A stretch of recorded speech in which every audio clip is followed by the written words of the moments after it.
Hello viewers. Today we have Anders with us.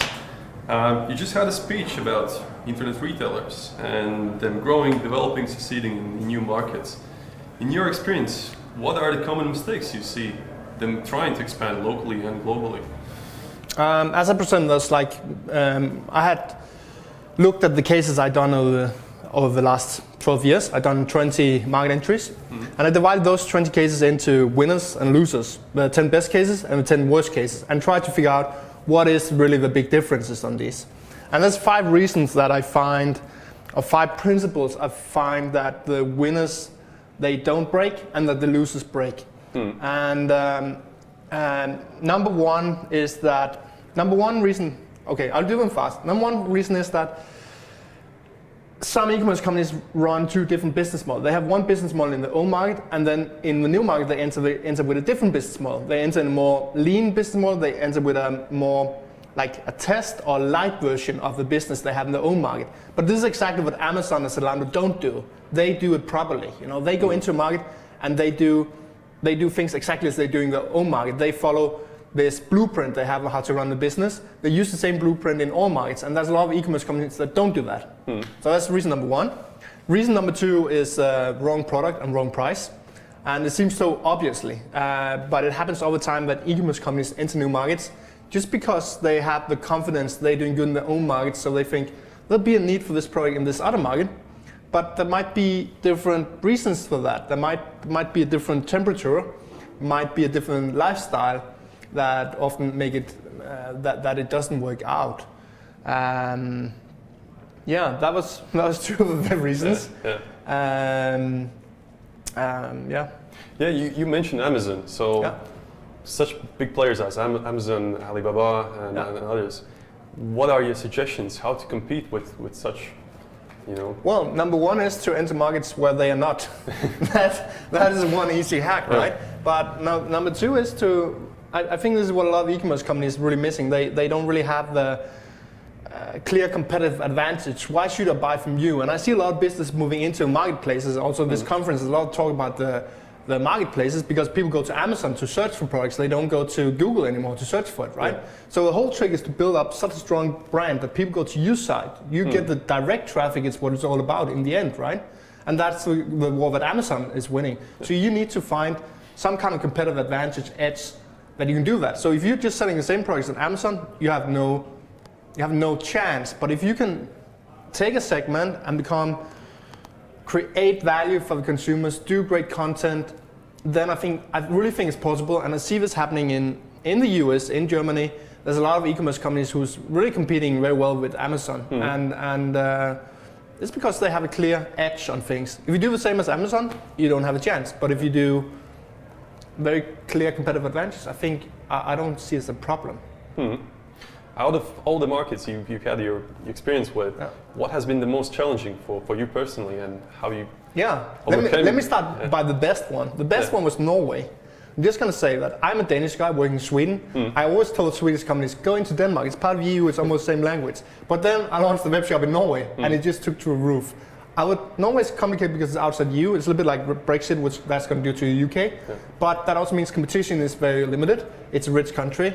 It's a small market, so that's a problem maybe for a big player.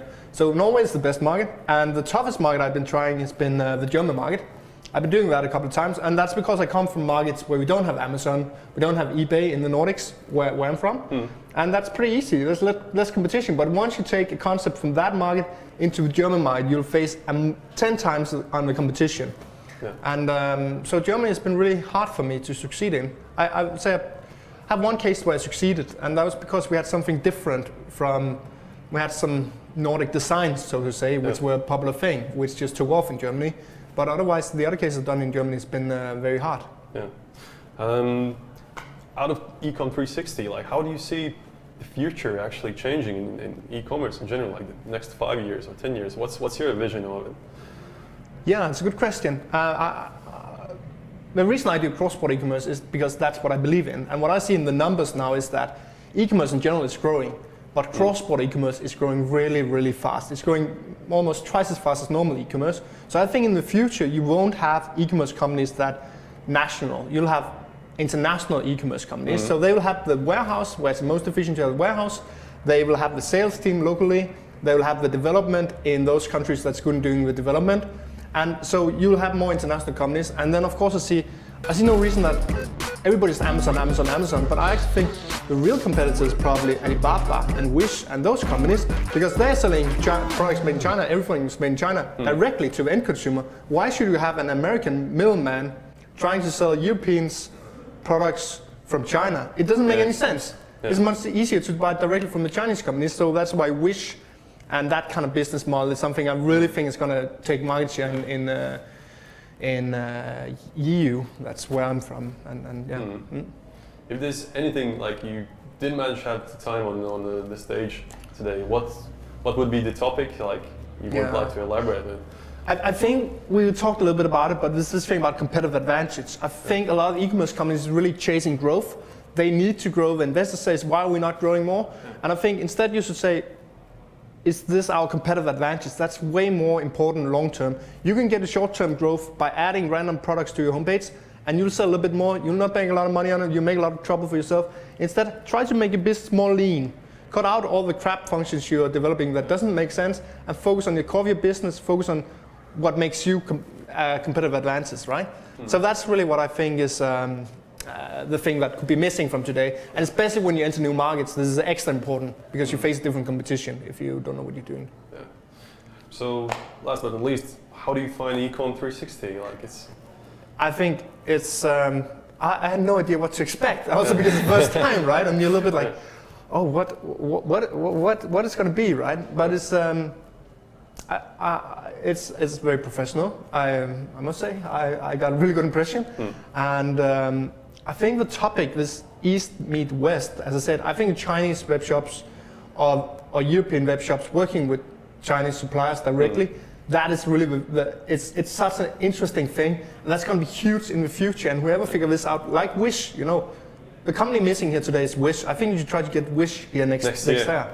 How hard? No, but I really think this is it's an interesting concept because that's. I think all other conferences have a lot of focus on, don't have focus on this West meets East or East meets West. Thank you very much for your time, and hopefully we'll see you next year as well here. I hope so. Thank you. Thanks a lot.